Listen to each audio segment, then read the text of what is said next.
Hello दोस्तों, मैं direct मुद्दे की बात करूंगा। ठीक है, तो जो पहली वाली जो वीडियो थी मेरी, वो लास्ट ईयर मैंने अपलोड करी थी। उसमें दो यूनिट्स हैं आपकी। एक तो फ्री प्ले वाली यूनिट है और एक इन्वेंट्री मैनेजमेंट वाली यूनिट। उन दो उस वीडियो में कवर्ड है, तो आप वो वीडियो देख सकते हो अगर आपको उन दोनों में कोई प्रॉब्लम है तो। और यूनिट वन और यूनिट टू जो है, एक तो इवेल्युएशन वाली जो यूनिट टू है आपकी, और ये यहाँ पे कोड ऑफ कंडक्ट वाली है, मतलब कि जो physical assembly and all that, वो सारी चीजें कंडक्ट होती हैं, वो वाली यूनिट ये है। ठीक है, तो ये जो दो यूनिट है, मैं एक एक करके एक एक वीडियो में कवर कर दूंगा आपकी। तो इससे क्या होगा, यहाँ पे देखो, जो मेन प्रॉब्लम पता है क्या आएगी बच्चों को। सबको पता है कि असेंबली कैसे करवानी है, ये क्या करना है क्या नहीं करना। ठीक है, और फिजिकल एक्टिविटी फैसिलिटेटर के क्या क्या रोल्स है, सबको पता है सब कुछ। लेकिन उनको ना लिखना नहीं आएगा कि व्हाट एग्जैक्टली एग्जाम में लिखना क्या है आप लोगों को। ठीक है, तो ये एक 2 या 3 पेज की पीडीएफ है। ठीक है, वो मैं आपको प्रोवाइड कर दूंगा। जिसको भी चाहिए वो मुझे मैसेज कर देना या कमेंट्स में डाल देना। मैं ये जो वीडियो है, ये जो पीडीएफ है, इसको मैं आपको प्रोवाइड कर दूंगा। ठीक है, तो यहाँ पे देखो, जो मैंने जो ये देखी थी बुक आपकी, ये जो बुक है, ये बुक है अप्रोक्स 75 पेजेस की। ठीक है, तो ये जो यूनिट है, ये ऑलरेडी 34 या 35 पेज की है। मैंने ये 35 पेज की वीडियो, मतलब जो पीडीएफ है आपकी, उसको 3 पेज में कन्वर्ट कर दिया है। ठीक है, तो इससे ज्यादा बाहर पढ़ने की जरूरत नहीं है। ये 3 पेजेस है, मोर देन इनफ है। इसमें आपको आइडिया हो जाएगा कैसे लिखना है क्वेश्चन के, मतलब जो आंसर है उसको। ठीक है, तो बिना कोई टाइम वेस्ट के स्टार्ट करते हैं। जो पहली यूनिट है हमारी, roles and responsibilities of an early year physical activity facilitator. Facilitator का मतलब क्या होता है? Teacher basically. ठीक है, जो ट्रेनर होता है स्कूल में, आपने देखा होगा फिजिकल एजुकेशन के जो टीचर होते हैं, उनके बारे में ये सारी चीज है। ठीक है, तो पहला जो पॉइंट है यहाँ पे, रोल्स ऑफ फिजिकल एजुकेटर, जो उसके क्या क्या रिस्पॉन्सिबिलिटीज हैं, क्या क्या रोल्स हैं स्कूल के अंदर। वैसे तो आप सबको पता होगा कि क्या क्या वो काम करता है, क्या नहीं करता। ठीक है, तो पहला जो पॉइंट है, अब देखो यहाँ पे अगर क्वेश्चन आ जाए, let's say roles of physical educator, तो पहला ही क्वेश्चन इस टाइप का अगर आ जाए, या कोई भी क्वेश्चन ऐसा आ जाए, तो आपका आंसर क्या होना चाहिए, मैं उसके बारे में बात करूंगा। पूरा शॉर्ट जो आंसर है, responsible for educating student in health fitness and sports in K-12 school environment. देखो, उसका जो सबसे पहला काम क्या होता है, वो स्टूडेंट्स को पढ़ाता है, स्टूडेंट को एजुकेट करता है। किस बारे में? हेल्थ के बारे में, फिटनेस के बारे में, स्पोर्ट्स के बारे में। ठीक है, स्कूल के अंदर। उसके बाद K-12 स्कूल एनवायरनमेंट। अब ये K-12 क्या है? K-12 का मतलब किंडरगार्टन से 12 तक, यानी केजी से लेके 12वीं क्लास तक। ठीक है, तो उसका रोल क्या होता है? बच्चों को एजुकेट करना, किस किस के मामले में? हेल्थ, फिटनेस और sports, from K-12 school environment. ठीक है, now students have the opportunity to learn and grow physically, socially and mentally. अब उसकी वजह से क्या होगा, जब वो उस बच्चों को एजुकेट करेगा हेल्थ, फिटनेस और स्पोर्ट्स के मैटर में, तो इससे फायदा क्या होगा बच्चों को? वो क्या करेंगे? फिजिकली, सोशली और मेंटली इंप्रूव्ड हो जाएंगे, मतलब ग्रो कर जाएंगे। ठीक है, वो क्या करेंगे भाई? फिजिकली, सोशली और मेंटली क्या करेंगे? ग्रो करेंगे। ये वाली जो लाइन है, ओके। उसके बाद फिर उसका जो दूसरा रोल है, वो क्या है? Structured approach in learning physical skills. अब जो फिजिकल स्किल्स होती हैं, उनको स्ट्रक्चर्ड तरीके में सिखाना। जो फिजिकल स्किल्स हैं, उनको क्या करना? स्ट्रक्चर्ड तरीके में सिखाना। और स्ट्रक्चर्ड तरीके का मतलब क्या है? Fundamental skills to specific skills at a higher age. इसका मतलब है कि जैसे कोई छोटा बच्चा है, तो क्या होगा? उसको छोटे बच्चे के तरीके से सिखाया जाएगा। ठीक है, ये नहीं कि मान लो लेट से कोई एक बढ़िया नेशनल प्लेयर है, उसको तो क्या है, सब कुछ आता है बेसिकली, उसकी तो प्रैक्टिस करवानी है बस। लेकिन जो छोटा बच्चा है, उसको पहले बेसिक सिखाए जाएंगे कि भाई इतना तो मिनिमम रिक्वायरमेंट है आपको। लेट से अगर किसी को कोई क्रिकेट खेलना है, ठीक है, तो छोटे बच्चों को क्या होगा? पहले छोटा बैट दिया जाएगा खेलने के लिए, तो बेसिक्स उसके पहले करवाए जाएंगे। उसके बाद उसको एडवांस की चीजें सिखाई जाएंगी। जैसे आप लोग भी अभी अब क्या 10th क्लास में है, तो पहले आपको फर्स्ट क्लास करवाई, सेकंड करवाई, थर्ड करवाई, तो आपको फंडामेंटल सिखाए गए, पहले टेबल सिखाई, काउंटिंग सिखाई। उसके बाद फिर एडवांस चैप्टर आते चले गए। तो ये क्या होगा? फंडामेंटल स्किल्स से स्पेसिफिक स्किल्स, वो भी हायर एज में चलती चली जाएंगी। ठीक है, तो ये होती है स्ट्रक्चर्ड अप्रोच। उसके बाद not only teach students but also engage colleagues. अब उसका जो तीसरा काम ये है कि वो सिर्फ बच्चों को पढ़ाता ही नहीं है, बल्कि अपने जो कोलीग्स होते हैं, अब उसके कोलीग्स कौन होंगे? बाकी टीचर्स। ठीक है, parents and opportunities through health and wellness programme. बाकी के जो उसके कोलीग्स होंगे, और जो पेरेंट्स टीचर मीटिंग में जो पेरेंट्स आते हैं आपके, ठीक है, कम्युनिटी जो बनी पूरे स्कूल में, जो ग्रुप बने होंगे टीचर्स के, उनको भी एजुकेट करना in matters of health and wellness programme. ठीक है, तो ये उसके बेसिकली क्या होंगे, ये उसके काम होंगे। ओके, उसके बाद देखो कोर वैल्यूज ऑफ प्रोफेशन या फिर कोड ऑफ कंडक्ट के बारे में बात करते हैं। तो यहाँ पे देखो कोर वैल्यूज, मैं इसको रब कर देता हूँ, core values and code of conduct. अब ये एक इंपॉर्टेंट क्वेश्चन है, यहाँ पे एक इंपॉर्टेंट क्वेश्चन बनेगा, एग्जाम में डायरेक्ट आ सकता है, what is the code of conduct. ठीक है, ऑफ फिजिकल एजुकेशन टीचर जो होता है आपका, उसका कोड ऑफ कंडक्ट क्या है, मतलब वो कौन कौन सी चीजें बेसिकली फॉलो करता है कि एक अच्छा टीचर बनने के लिए। ठीक है, तो यहाँ पे क्या होगा, देखो पहला पॉइंट, लिखना आंसर सेम ऐसा ही है। ठीक है, अपनी लैंग्वेज में आप लिख सकते हैं, ऐसा जरूरी नहीं है यही छापना है, अपनी लैंग्वेज में भी लिख सकते हैं, पर ये आंसर्स हैं, इससे बाहर कुछ नहीं आना। ओके, पहला पॉइंट है create an environment for learning. उसका सबसे पहला टास्क है एक एनवायरनमेंट क्रिएट करना लर्निंग के लिए, create an environment for learning. Okay, nurturing students development. अब यहाँ पे नर्चरिंग स्टूडेंट डेवलपमेंट का मतलब क्या हो गया कि भाई वो स्टूडेंट की जो डेवलपमेंटल स्टेज होती है उसको एक शेप देता है। ठीक है, धीरे धीरे करके क्या होता है, उसको एक शेप देता है। Now maintains physically and emotionally safe environment for students. वो क्या करेगा, फिर पहला जो पॉइंट है इसमें, ये तो हो गया हेडिंग आपकी, create an environment for learning. अब इसका पहला point, maintain physically and emotionally safe environment for students. अब स्टूडेंट्स के लिए क्या करना है, एक सेफ इन्वायरमेंट उसको क्रिएट करना है, ताकि बच्चे क्या है उसके साथ सेफ महसूस कर सके, उसको अपनी प्रॉब्लम्स बता सके, उससे इमोशनली अटैच हो सके। कि भाई अगर मान लो कोई दूसरे टीचर को कोई प्रॉब्लम नहीं बता पा रहा है, तो उस फिजिकल एजुकेशन वाले टीचर को अपनी प्रॉब्लम्स बता दें। ठीक है, कुछ कुछ बातें ऐसी होती हैं जो बच्चे नहीं बता पाते किसी भी टीचर को, लेकिन फिर भी कोई उनका एक फेवरेट टीचर होता है, उसको वो सारी चीज बता देते हैं। ठीक है, तो ये एक टाइप से उनका मेंटर की तरह भी हेल्प कर सकते हैं। उसके बाद motivate student and respect individuals dignity worth. अब यहाँ पे बच्चों को मोटिवेट करना।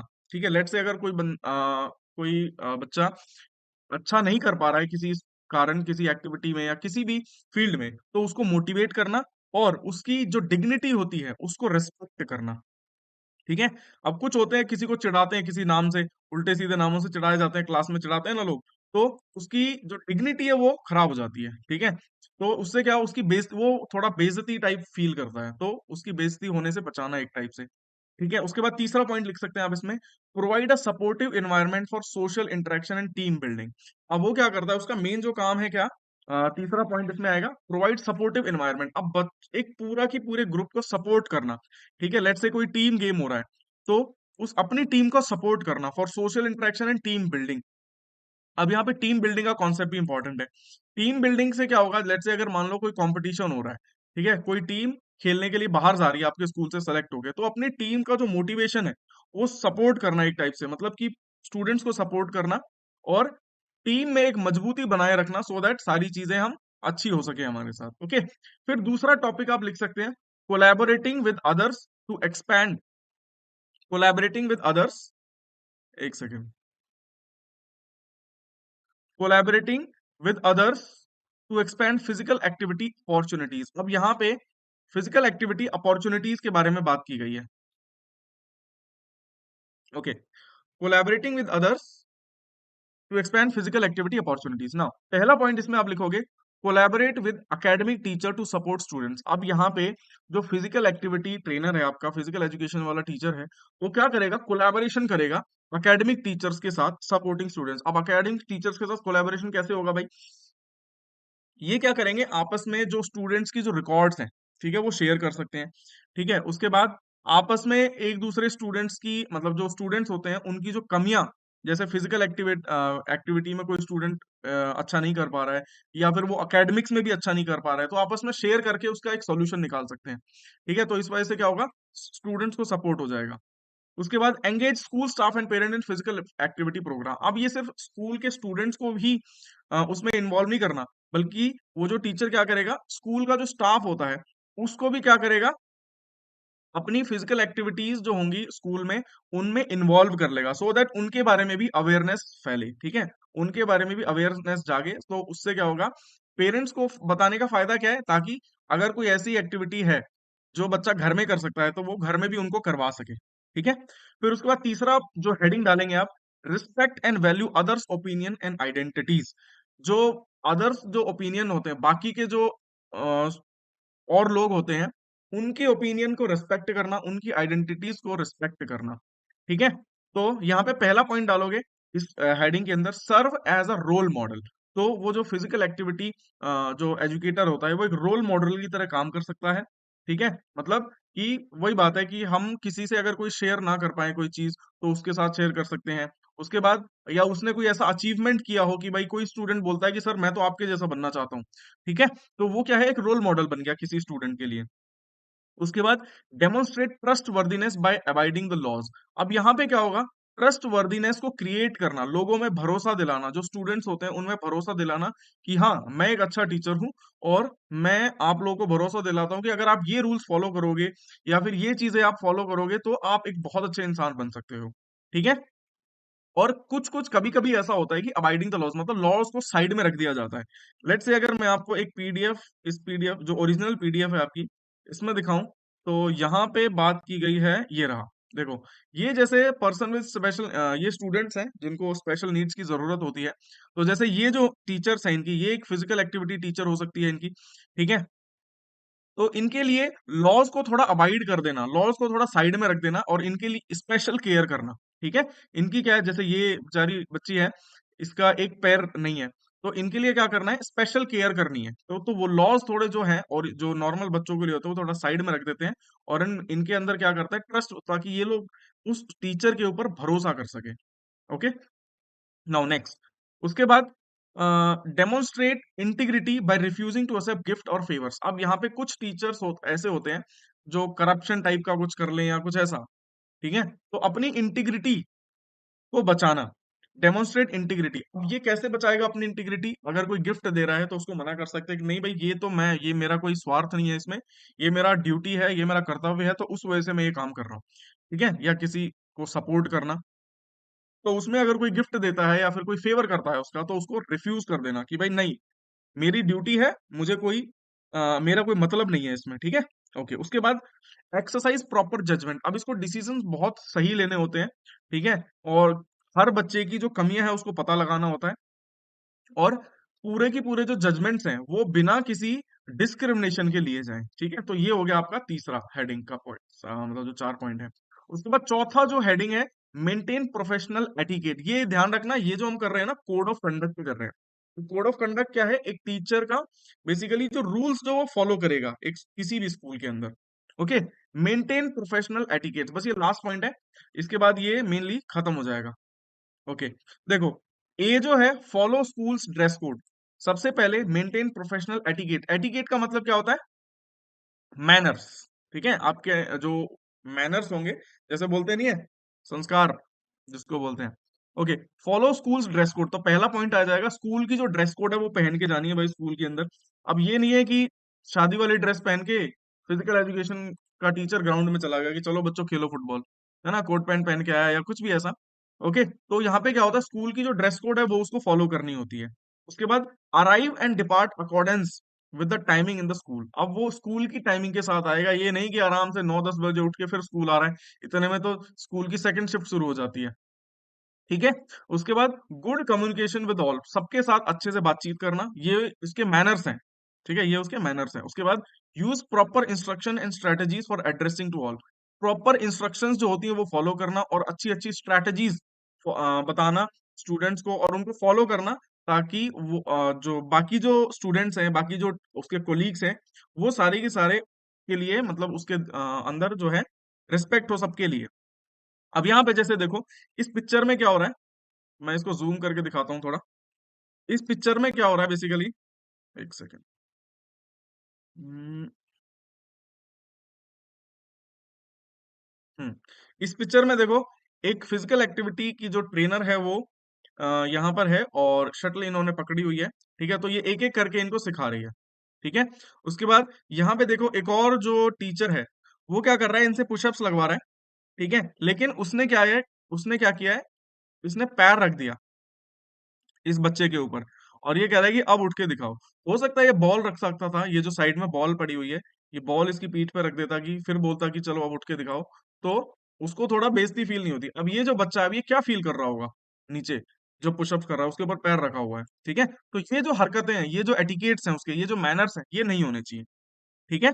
तो यहाँ पे इन चीजों का ध्यान रखा जाता है। Okay, last point is commit to life long learning and contribute to the profession. अब उसका जो प्रोफेशन है, उसकी जो नौकरी है जो वो कर रहा है स्कूल के अंदर, ये आप हेडिंग डाल सकते हैं। ये एक्स्ट्रा पॉइंट है बेसिकली, अगर आपको डालना है तो डालो, नहीं तो ऊपर के जो 4 पॉइंट है इतना आप लिखोगे मोर देन इनफ है। Okay, commit to life long learning and contribute to profession, participate in professional development activities. अब कुछ एक्टिविटीज में पार्टिसिपेट करना, जैसे रिसर्च प्रोजेक्ट हो गया, कॉन्फ्रेंस, प्रेजेंटेशन, इन सब के अंदर क्या करना है, उसको पार्टिसिपेट करना है बेसिकली।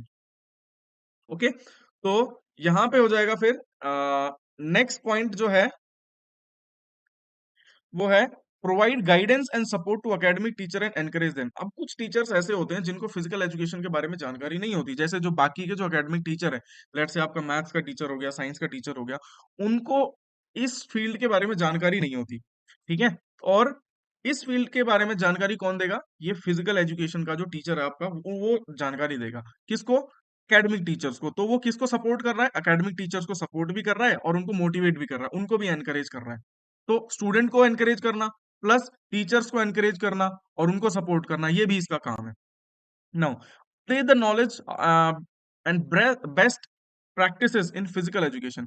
अपनी नॉलेज को लगातार अपडेट करते रहना और जो फिजिकल एजुकेशन में उसमें अच्छी अच्छी प्रैक्टिस करवाना लोगों को, ठीक है, अच्छे अच्छे रूल्स एंड स्ट्रेटजीज बताना, तो ये भी इसका एक काम है। Okay, now this was all about the physical education का जो रोल ऑफ कंडक्ट है उसके बारे में, ठीक है। ओके, अब यहाँ पे देखो प्रैक्टिस क्वेश्चन कैसे कैसे आ सकते हैं। What is the code of conduct of a physical activity facilitator? Code of conduct क्या होता है फिजिकल एक्टिविटी फैसिलिटेटर का? हमने बताया कोड ऑफ कंडक्ट क्या है भाई, ये जो 4 पॉइंट है, 1, 2, 3 एंड 4, ये कोड ऑफ कंडक्ट में आएंगे, ठीक है। तो आप क्या कर सकते हैं, इनके स्क्रीनशॉट ले लो, ठीक है, वीडियो को थोड़ा बैक करके इनके स्क्रीनशॉट्स ले लो, सो दैट अगर पीडीएफ ना भी मिल पाए तो स्क्रीनशॉट ले लो, सो दैट आप आंसर पूरा अच्छे से लिख पाओ। Okay, now what is professional and professional etiquette? अब पर्सनल एंड प्रोफेशनल एटिकेट, अब जो पर्सनल और प्रोफेशनल एटिकेट, एटिकेट मैंने बताया मैनर्स, अब अगर एटिकेट के ऊपर क्वेश्चन आ जाए तो ये जो चौथा पॉइंट है, इसके ये 4 पॉइंट छाप दो सीधे की सीधे, हो गया आंसर, ठीक है। उसके बाद नेक्स्ट देखो, list at least 3 points that indicate that physical activity facilitator collaborate with school staff, parents and community। अब यहाँ पे कोलैबोरेट वर्ड आया, कोलैबोरेट एक वर्ड पहले भी हमने पढ़ा था, ये रहा, collaborating with others to expand. Collaborate जहां पे भी वर्ड आया तो ये कोलैबोरेट के 2 पॉइंट लिखे हुए हैं, इन्हें छाप दो, हो गया आंसर, ठीक है। उसके बाद देखो नेक्स्ट पॉइंट क्या बनेगा, list at least 5 points that indicate that physical activity facilitator nurture each student's cognitive, physical, emotional, social development। अब यहाँ पे 5 पॉइंट लिखने हैं और नर्चर आया है, तो मैंने देखो नर्चर पहले ही लाइन में यूज कर दिया था, ये रहा, नर्चरिंग स्टूडेंट्स डेवलपमेंट। अब यहाँ पे 5 पॉइंट लिखने हैं, आप या तो देखो ये जो इंडिविजुअल पॉइंट्स है ये सारे लिख सकते हो, जैसे ये एक पॉइंट ये हो गया, एक ये हो गया, एक ये हो गया, ठीक है। या फिर आप इनके टॉपिक्स भी लिख सकते हो सीधा, create an environment for learning 1 point, collaborate with others to expand physical activity 2 point, respect and value others opinion तीसरा पॉइंट, ये चौथा और एक ये पांचवा पॉइंट, ठीक है। तो ये चीजें आप लिख सकते हैं। तो यहाँ पे क्या होगा, आपका पूरा आंसर भी हो गया। बस ये जो आपके 10 या 12 पेज थे वो सिर्फ मैंने एक ही पेज में कन्वर्ट कर दिया, और इससे बाहर कुछ नहीं आना भाई, सीरियसली बता रहा हूँ मैं, इससे बाहर कुछ नहीं आना। और अगर पढ़ना है तो देखो नॉलेज गेन करने के लिए तो पढ़ ही सकते हो, है ना। बाकी अगर एग्जाम में टॉप मारना है, इस फिजिकल एग्जाम में, इससे बाहर कुछ नहीं आना, बस इतना काफी है। नेक्स्ट देखो, activities conducted by the physical activity facilitator. कौन कौन सी एक्टिविटीज हैं जो फिजिकल एक्टिविटी फैसिलिटेटर के द्वारा कंडक्ट कराई जाती हैं, मैं उसके बारे में बात करूंगा। ओके, देखो सबसे पहले आता है, एक सेकेंड, सबसे पहले आता है सर्विस प्रोग्राम। कौन कौन से, मतलब अगर यहाँ पे ऐसा क्वेश्चन आ जाए, कौन कौन सी एक्टिविटीज हैं जो फिजिकल एक्टिविटी फैसिलिटेटर करवाता है, ठीक है, सबसे पहले तो हो जाएगा सर्विस प्रोग्राम।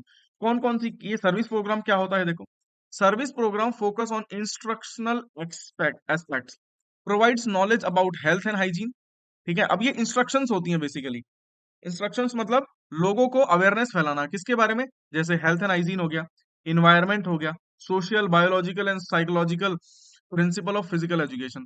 तो क्या क्या इन्वायरमेंट से रिलेटेड हो गया, हेल्थ एंड हाइजीन हो गया, सोशल, बायोलॉजिकल, वही वही दो चीज घिसी पिटी बातें लिखनी है आपको, ठीक है। ओके, तो सबसे पहले ना आप इसका एक बार स्क्रीनशॉट ले लो। ठीक है, इसका एक स्क्रीनशॉट ले लो। मैंने वीडियो को मतलब वीडियो पॉज करके एक बार स्क्रीनशॉट ले लो। ओके, नेक्स्ट देखो, दूसरा जो पॉइंट है, इंट्राम्यूरल प्रोग्राम। अब ये इंट्राम्यूरल प्रोग्राम क्या होता है? Provides opportunity to develop skills. अब ये एक ऐसा प्रोग्राम होता है जो स्किल डेवलप करने में मदद करता है through physical activities with a group, a club, society, community, village और एन इंस्टीट्यूशन। ध्यान से सुनना इस चीज को। इंट्राम्यूरल प्रोग्राम मतलब आपके जो अंदर की जो स्किल्स होती हैं उनको डेवलप करना basically. Provide opportunity to develop skills through physical activity, जो फिजिकल एक्टिविटीज हैं उनको परफॉर्म करके जो जो हमारी जो स्किल्स हैं वो डेवलप करने का जो काम है वो किसका काम है? फिजिकल एक्टिविटी फैसिलिटेटर आपको हेल्प करता है उसमें। ना विद इन अ ग्रुप, एक वो एक ग्रुप के अंदर भी हो सकती है, इंडिविजुअल भी हो सकता है, क्लब भी हो सकता है, सोसाइटी के अंदर भी, कम्युनिटी। ठीक है, तो ये एक बेसिकली ग्रुप जो एक्टिविटी है वो भी हो सकती है और इंडिविजुअल एक्टिविटी भी हो सकती है। अब बात करेंगे एक्स्ट्रा म्यूरल प्रोग्राम। अब ये एक्स्ट्रा म्यूरल प्रोग्राम क्या होता है? Provides opportunity of interaction through competition. अब यहाँ पे एक्स्ट्रा म्यूरल प्रोग्राम मतलब जो बाहर के जो लोग होते हैं उनके साथ आप कैसे इंटरेक्ट करते हैं। लेट से आप दिल्ली में रहते हैं, ठीक है? आप अगर चेन्नई वाला कोई स्टूडेंट आ जाए आपसे इंटरेक्ट करने के लिए, तो आप उतनी जल्दी ना उससे फ्रेंडली नहीं हो पाओगे, क्योंकि एक तो उसको हिंदी नहीं आती होगी। दिल्ली में मोस्टली हिंदी बोलते हैं सब। एक तो उसको हिंदी नहीं आती होगी, ठीक है? तो आप उसकी लैंग्वेज समझ नहीं पाओगे। तो जो फिजिकल एक्टिविटी है, फुटबॉल में कोई लैंग्वेज तो होती नहीं है ना? बस खेलना ही तो है, रूल सबको पता होते हैं, खेलना ही तो है। तो वो क्या होता है, एक टीम गेम है बेसिकली। वहां से क्या होगा, लोगों की जो फ्रेंडशिप है, लोगों का जो एक दूसरे को जानने का जो तरीका है, जानने का जो मतलब स्कोप है वो बढ़ जाएगा। ठीक है, तो ये क्या करता है, provide interaction through competition between group, club, society, community, village, institution. अब यहाँ पे इन दोनों में फर्क आ सकता है, व्हाट इज इंट्राम्यूरल प्रोग्राम और what is extramural programme. Intramural programme तो हो गया आपके खुद के स्टेट के साथ, मतलब आपके जो आसपास के जो लोग हैं, आपके जो एनवायरनमेंट के जो लोग हैं, आसपास के लोगों के साथ कैसी आपकी अंडरस्टैंडिंग है, वो हो गया इंट्राम्यूरल। एक्स्ट्रा म्यूरल में कंपटीशन होता है, ये ध्यान रखना। एक्स्ट्रा म्यूरल में क्या हो जाएगा, यहाँ पे कंपटीशन है भाई, एक्स्ट्रा म्यूरल के अंदर। अब ये कंपटीशन क्या होता है, किस किस के बीच में, ग्रुप्स, क्लब और वो भी दूसरे लोगों के साथ। ठीक है, नाउ नेक्स्ट इज देखो, फिटनेस एंड रिक्रिएशनल प्रोग्राम। अब ये एक ऐसा प्रोग्राम है जो एक्टिविटीज वो कंडक्ट करवाता है। कौन कौन कैसा हो सकता है? Programme that provide fun, thrill, action, activity and skill to individual, enabling them to meet 12 individual needs, fitness and wellbeing. अब कुछ लाइफ के ना कुछ 12 इंडिविजुअल फिटनेस गोल्स होते हैं, मतलब जो हर बंदे को या हर स्टूडेंट को करने चाहिए बेसिकली। ठीक है, वो 12 क्या है वो आपको जानने की जरूरत नहीं है, ना एग्जाम में आना है। ओके, प्रोग्राम, ये प्रोग्राम क्या होता है, ये फन के लिए होता है basically, thrill, action, activity, skill development के लिए। ठीक है, बेसिकली करना क्या है, उसको स्टूडेंट की हेल्प ही करनी है, और वो अलग अलग तरीके होते हैं उसके। तो ये फिटनेस प्रोग्राम है। उसके बाद देखो, अब यहाँ पे एक क्वेश्चन आएगा, इनमें से एक क्वेश्चन आ सकता है, ये जो यहाँ इसका स्क्रीनशॉट ले सकते हो आप, ये लो, ले लो। ओके, अब यहाँ पे देखो, athletics, all the tracks and field events such that running, jumping, throwing. अब एथलेटिक्स के अंदर कौन कौन से गेम आते हैं? अब यहाँ पे क्वेश्चन कैसा आएगा, यहाँ पे क्वेश्चन आएगा, एक सेकंड में इसको रब कर देता हूँ। अब यहाँ पे क्वेश्चन आएगा कि आपको एक गेम का नाम दे देंगे, या तो, ठीक है, वैसे तो सबको पता होगा ये, क्योंकि ये बेसिक चीज है। एक, या तो आपको एक गेम का नाम दे देंगे और बता देंगे, पूछेंगे कि किस में आएगा, एथलेटिक्स में आएगा, इंडिविजुअल गेम है, या किस टाइप का गेम है। ठीक है, एमसीक्यू टाइप भी बन सकता है इससे। अब या फिर सीधा आपको बोल देंगे कि एथलेटिक्स का कोई एक एग्जांपल लिखो। तो यहाँ पे क्या करेंगे आप, एथलेटिक्स एक एक बार पढ़ लेना है, इसको इसको रट्टा मारने की जरूरत नहीं है, इसको सिर्फ एक बार रीड कर लेना। ऑल ट्रैक्स फील्ड इवेंट, जैसे रनिंग, जंपिंग, थ्रोइंग। ठीक है, जितने भी ट्रैक पे होते हैं, जैसे रनिंग हो गया, जंपिंग हो गया, थ्रोइंग हो गया, तो ये सारे क्या है, एथलेटिक्स के गेम है। इंडिविजुअल गेम में टेबल टेनिस, जो जिसमें कोई टीम नहीं होती, basically team in the sense कि जिसमें ग्रुप टीम नहीं होती। टेबल टेनिस, बैडमिंटन, स्क्वैश, यहाँ पे क्या होगा, मैक्सिमम दो ही लोग हो सकते हैं। टेबल टेनिस में कितने हो जाएंगे, दो लोग खेल जाएंगे एक बार एक साइड में, है ना? तो यहाँ पे टीम नहीं है। ओके, तो ये इंडिविजुअल गेम्स है, अकेला बंदा भी खेल सकता है इनको। फुटबॉल क्या अकेला बंदा खेल सकता है, टीम कंपटीशन कर सकता है? नहीं। ठीक है, तो फुटबॉल में क्या हो, टीम चाहिए होता है, तो वो टीम गेम हो गया। सेम ऐसे यहाँ पे देखो, टीम गेम में हॉकी, फुटबॉल, कबड्डी, खो खो, जिसमें दो से ज्यादा प्लेयर होते हैं। ओके, वो क्या होगी, आपकी टीम गेम होगी, या एक से ज्यादा प्लेयर होके। Now, combative and self defence game. Self defence और कॉम्पिटिटिव गेम्स होते हैं जैसे boarding, judo, wrestling, fencing, horse riding etcetera. तो ये क्या होते हैं? कॉम्बैट मतलब जो लड़ाई लड़ने के लिए या सेल्फ डिफेंस में जो काम आते हैं, वो वाले गेम्स। ओके। उसके बाद देखो एक्वेटिक्स। एक्वा का मतलब होता है वाटर। जो पानी में जो गेम होंगे वो एक्वेटिक्स हो जाएगा, जैसे स्विमिंग हो गया, डाइविंग हो गया, वाटर पोलो। ठीक है। तो इनसे जो क्वेश्चन आएगा वो ऐसा ही आएगा कि या तो आपको एक गेम का नाम दे देंगे, फिर आपको पूछेंगे कौन सी कैटेगरी में आएगा, या फिर आपको कैटेगरी दे देंगे और बोलेंगे कि इसका एक एग्जांपल लिखो। ओके। उसके बाद माइनर गेम्स, फ्री प्ले हो गया। माइनर गेम्स मतलब जो छोटे गेम होते हैं, ठीक है, या जो बड़े लेवल पे नहीं है, जैसे carrom, Chinese checker, chess, dog and bone, dodge ball etcetera. उसके बाद gymnastic, Roman rings, vaulting horse, parallel bars. Corrective and rehabilitative exercises, exercise prescribe by the doctor. अब करेक्टिव एक्सरसाइज कौन सी होती है? जो डॉक्टर ने प्रिस्क्राइब कर दी। लेट्स से किसी का कोई पैर में कोई मतलब थोड़ा सा शिफ्ट है कोई डिग्री का, या फिर मतलब उसका पैर थोड़ा मुड़ा हुआ है, या किसी को फ्लैट फुट है। फ्लैट फुट समझते हैं? Flat foot in the sense कि जो मतलब जब जैसे आपका जो पैर है उसके बीच में जो स्पेस है जो थोड़ी उठी हुई है, वो एकदम से फ्लैट जमीन पे टिक जाए, तो वो फ्लैट फुट है। करेक्टिव, उसके लिए क्या करते हैं डॉक्टर्स? कुछ करेक्टिव एक्सरसाइज बताते हैं कि वो ठीक हो जाए। Corrective and rehabilitative exercises. ठीक है। Corrective and rehabilitative exercise, exercise prescribe by doctor for detect और इंजरी। अगर कोई इंजरी हो जाए तो उसको ठीक करने के लिए। फ्लैट फुट हो गया, राउंड शोल्डर, नॉक नीज, इस टाइप की चीजें। ठीक है। उसके बाद फोक डांस, गिद्दा, भांगड़ा, झूमर, गरबा, इस टाइप की चीजें। उसके बाद ट्रेडिशनल एक्सरसाइज। ठीक है। ये पढ़ लो यार, ये कुछ ऐसा है नहीं इसमें बताने लायक। ओके। एक सेकंड, मैं इसको रब कर देता हूँ। हम्म, इससे पूरा कचरा हो जाता है स्क्रीन के ऊपर। ओके, तो जिसने स्क्रीनशॉट नहीं लिया है वो ले सकता है, स्क्रीनशॉट लेने की जरूरत भी नहीं वैसे, आपकी उसमें दिया होगा वैसे तो ये। ओके। उसके बाद एडवेंचरस एक्टिविटीज में ट्रिप हो गया, कैंप, माउंटेनियरिंग, हाइकिंग, ट्रैकिंग। ठीक है। डेमोन्स्ट्रेशन में ड्रिल, मार्च पास्ट, फॉर्मेशन। अब डेमोन्स्ट्रेशन मतलब जो लोगों को दिखाना होता है, जैसे ड्रिल करके। ड्रिल मतलब ये ड्रिल का मतलब वो छेद मत समझ लेना, जो ड्रिल मशीन से करते हैं, ये वो छेद नहीं है। ठीक है। ड्रिल का मतलब जो एनसीसी आपने देखा होगा परेड करते हैं लोग, वो march past, formation. Okay. Now ये तो हो गया इतना हिस्सा। अब देखते हैं जो other duties of physical activity trainer है, उसकी और कौन कौन सी रिस्पॉन्सिबिलिटीज हैं और कौन कौन सी ड्यूटीज हैं उसके बारे में। तो पहला उसकी मेन यहाँ पे दो, अब जो फिजिकल जो आपकी असेंबली है उसके बारे में बात करेंगे। ठीक है। तो कंडक्टिंग अ स्कूल असेंबली, अब सबसे पहले क्या करना है, फिजिकल एक्टिविटी ट्रेनर क्या करेगा? स्कूल असेंबली को कंडक्ट करवाएगा। ठीक है। अब ये असेंबली का मतलब क्या होता है? To gather. असेंबली का मतलब होता है, एक सेकेंड, असेंबली का मतलब होता है टू गैदर और असेंबल एट वन प्लेस, एक जगह पे इकट्ठा होना। To share the information, make announcement, एक जगह पे इकट्ठा होना। और वो किस चीज के लिए होता है? जैसे आप सुबह सुबह सुबह प्रार्थना करते हैं ना बच्चे। Okay. Share information, information share करना। वहां पे प्रार्थना के अलावा और क्या क्या हो सकता है?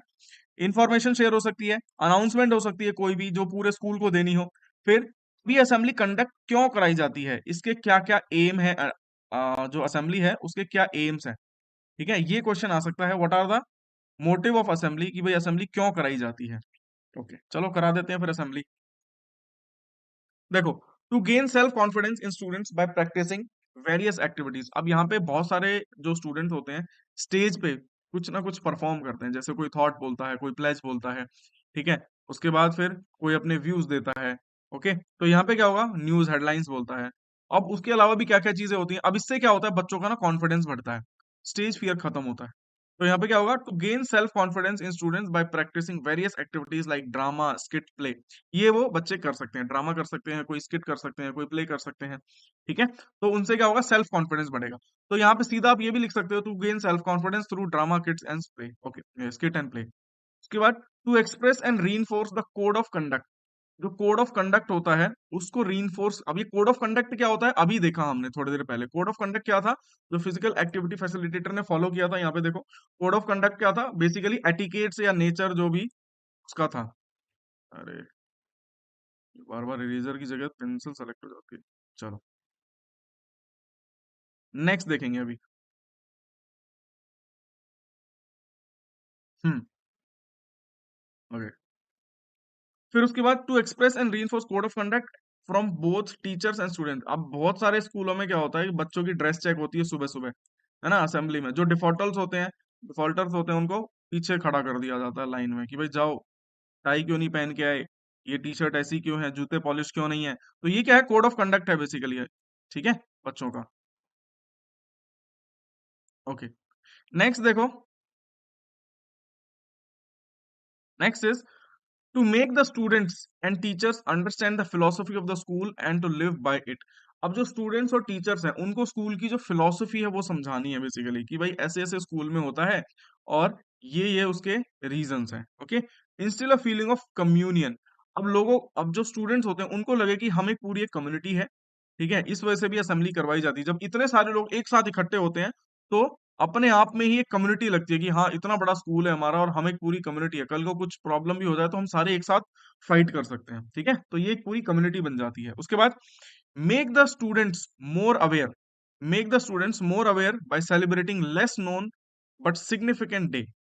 कुछ ऐसे डेज भी होते हैं साल के अंदर जिनके बारे में लोगों को पता नहीं होता, स्टूडेंट्स को पता नहीं होता, तो उनको अवेयरनेस फैलाई जाती है, ठीक है। वर्ल्ड इन्वायरमेंट डे, जैसे वर्ल्ड एड्स डे 1 दिसंबर को मनाया जाता है, 5 जून को। अब देखो एक चीज यहाँ पे ध्यान रखना, आप भले ही कुछ, अगर कोई असेंबली का क्वेश्चन आता है तो ये जो पॉइंट है ना, फिफ्थ वाला पॉइंट, ये जरूर लिखना है, ये आपको एक्स्ट्रा मार्क्स देगा। क्यों? क्योंकि एक स्पेशल पॉइंट है, यहाँ पे आपको एक स्पेशल इंफॉर्मेशन मिल रही है, ठीक है। तो ये 2 डे याद कर लो, वर्ल्ड इन्वायरमेंट डे 5 जून और वर्ल्ड एड्स डे 1 दिसंबर, ये लिख देना, ठीक है। तो ये एक्स्ट्रा मार्क्स का तरीका है बेसिकली। ओके, नेक्स्ट, अभी हम देखते हैं कि क्या क्या टास्क हैं जो असेंबली जब करवाता है कोई फिजिकल एक्टिविटी फैसिलिटेटर या trainer to organise a proper assembly task which need to, उसको क्या क्या चीजें ध्यान में रखनी होती हैं उसके बारे में बात करेंगे, ठीक है। देखो, तो सबसे पहली चीज जो वो ध्यान में रख सकता है वो है कि task before the assembly, 3 task है, 3 4 टास्क हैं हमारे। तो असेंबली शुरू होने से पहले क्या क्या चीजें दिमाग में रखनी चाहिए वो ये है, allocate the place to all the classes, कि कौन सी क्लास को कहाँ खड़ा होना है, ये उसको पहले ही इन्फॉर्म करके रखना चाहिए बच्चों को कि भाई आप यहाँ से जाओगे, आपको यहाँ खड़ा होना है, ठीक है। Enter and exit of students, बच्चे कहाँ कहाँ से आएंगे ग्राउंड के अंदर, ये नहीं कि कोई भी कहीं से आ रहा है और फिर लड़ाई हो जाए, ठीक है।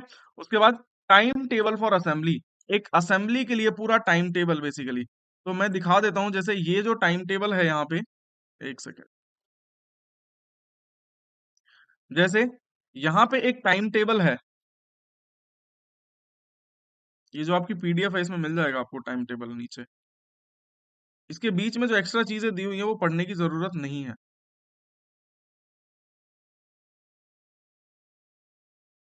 एक सेकेंड, हाँ, स्कूल असेंबली, यहाँ पे देखो, जो बच्चे हैं असेंबली में खड़े हुए हैं यहाँ पे, ठीक है। अब इनका ना एक फिक्स पाथ होता है, ये कहाँ से आएंगे कहाँ से जाएंगे, आपने भी देखा होगा कि एक फिक्स पाथ होता है कि भाई जब डिस्पर्स होती है असेंबली तो यहीं से जाना है लाइन बना के, ठीक है। उसके बाद देखो यहाँ पे जो है, ये बच्चे लोग कैसे लाइन में जा रहे हैं, ठीक है, यहाँ पे लोग सब लाइन में खड़े हुए हैं, तो इनका ना एक प्री डिसाइडेड वो होता है रूट कि भाई यहाँ से आना है यहाँ से जाना है। अब यहाँ पे ये टाइम टेबल है, देखो, जैसे कोई असेंबली है 7:45 पे स्टार्ट होती है, यहाँ पे लोग असेंबल होते हैं, फिर 7:45 AM पे ही मॉर्निंग प्रेयर स्टार्ट हो जाती है। उसके बाद 7:48 पे प्रिंसिपल एड्रेस करता है असेंबली को, ठीक है। 7:53 पे न्यूज अपडेट, अगर किसी को न्यूज बोलनी होती है या किसी क्लास की टर्न होती है तो वो न्यूज बोलता है। उसके बाद 7:55 पे थीम बेस्ड एक्टिविटी होती है, अगर कोई एक्टिविटी करनी है 5-10 मिनट की, फिर नेशनल एंथम, और उसके बाद डिस्पर्स हो जाता है, ठीक है। तो ये एक टाइम टेबल हो गया, तो ये प्री सेट होता है, ये नहीं कि उस टाइम पे डिसाइड करना है कि अभी क्या करना है अभी क्या करना है, ये सब प्री सेट होता है पहले से ही। उसके बाद task during the day of assembly, अब जिस दिन असेंबली होती है, मतलब जिस टाइम पे असेंबली हो रही होती है उस टाइम पे क्या क्या चीजें ध्यान में रखनी है, उसको फिजिकल एजुकेशन फैसिलिटी ध्यान रखना, ये सारा काम फिजिकल एक्टिविटी ट्रेनर का है, एकेडमिक टीचर का नहीं है। Okay, now check whether everyone is ready, सबको चेक करना है कि सबकी सब बच्चे, जो भी बच्चे, कोई थॉट बोलने वाला है कि न्यूज बोलने वाला है, वो सब रेडी है कि नहीं।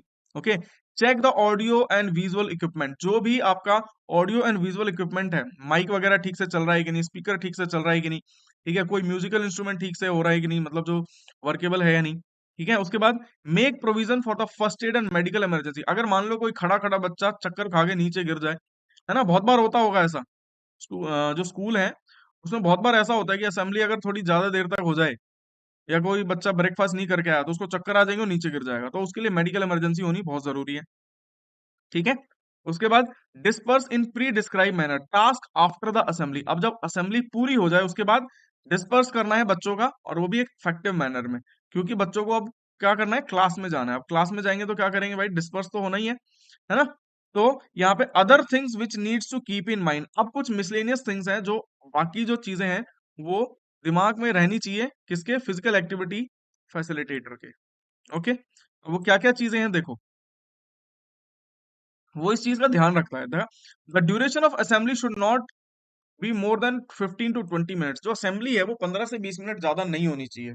ठीक है, एक जनरल रूल तो यही कहता है, लेकिन फिर भी आप लोगों ने बहुत बार देखा होगा असेंबली आधा आधा घंटे की खिंच जाती है। अगर किसी कोई टीचर अच्छा लेक्चर देने लग जाता है, या कोई स्टूडेंट कोई अच्छी ज्यादा न्यूज बढ़िया बोल गया, तो असेंबली बहुत देर तक खिंच जाती है, जिससे बहुत सारे बच्चे चक्कर खा के नीचे पीछे गिर जाते हैं, है ना। तो उसके बाद देखो next is do not conduct assembly during the bad weather. अगर मान लो मौसम खराब है तो असेंबली नहीं होनी चाहिए, है ना, जनरल रूल तो यही कहता है। और बहुत टाइम ऐसा होता भी है कि अगर मान लो बारिश हो रही है या कुछ भी ऐसा मौसम बेकार है तो असेंबली नहीं होती। Make sure loud speaker are not close to the students. अब जो लाउड स्पीकर लगे होते हैं वो बच्चों के कान पे ही ना लगे हो। पता चला बच्चे खड़े हुए हैं, जैसे ही किसी ने हेलो बोला किसी का कान फट गया, है ना। तो ये चीजें नहीं होनी चाहिए। Okay, next is parents teacher meeting का, इसके बारे में बात करते हैं। ओके, तो पेरेंट्स टीचर मीटिंग होती क्या है basically, meeting between the school academic staff and the parents. Parents और स्कूल एकेडमिक स्टाफ के बीच की जो मीटिंग है उसको हम क्या बोलते हैं, नॉर्मल पेरेंट्स टीचर मीटिंग ना। इसका कुछ एम होता है। अब ये कराई क्यों जाती है, ऐसा तो है नहीं कि भाई बिना फालतू में कुछ चीजें हो रही हैं ये, ठीक है। तो इसका कुछ एम होता है, वो क्या एम है, क्या पर्पस है पेरेंट्स टीचर मीटिंग करवाने का स्कूल के अंदर, वो ये है, awareness about the physical education programme in the school. देखो, अब यहाँ पे ना बस बहुत सारे बच्चे कंफ्यूज करेंगे, क्या कंफ्यूजन में आएंगे, वो क्या लिखेंगे, एकेडमिक से रिलेटेड चीजें लिखेंगे। बट यहाँ पे आपका जो एग्जाम है वो किस सब्जेक्ट का है, फिजिकल एजुकेशन। तो आपको लिखना है सिर्फ किसके कॉन्सेप्ट में, फिजिकल एजुकेशन के कॉन्सेप्ट में लिखना है, ठीक है। तो awareness about the physical education programme in the school. Okay, जो स्कूल में जो फिजिकल एजुकेशन के जो प्रोग्राम करवाए जाते हैं उनकी अवेयरनेस बताने के लिए पेरेंट्स को फिजिकल एजुकेशन, ये जो पेरेंट्स टीचर मीटिंग है वो करवाई जाती है। उसके बाद discussion on fitness report of the child और चिल्ड्रन। बच्चे की क्या फिटनेस रिपोर्ट है, कितना ये स्पोर्ट्स में अच्छा कर रहा है, ठीक है, क्या इसकी प्रॉब्लम्स है, तो वो सारी चीजें बताने के लिए भी क्या होता है, पीटीएम करवाई जाती है। One on one interaction with the parents. अब जो फिजिकल एजुकेटर होता है वो क्या करता है, पेरेंट्स के साथ वन ऑन वन इंटरेक्शन कर सकता है, जिससे क्या होता है, लाइव पता चल जाता है कि भाई घर में बच्चा कैसा कर रहा है या यहाँ स्कूल में कैसा कर रहा है। उसके बाद exhibition of props and equipment.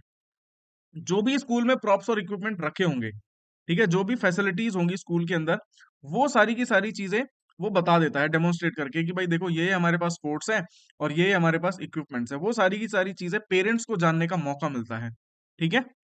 उसके बाद देखो बस इतना ही था, पेरेंट टीचर मीटिंग में इतना ही आपको लिखना है। ओके, ये चार एम याद रख लो, बस बहुत है।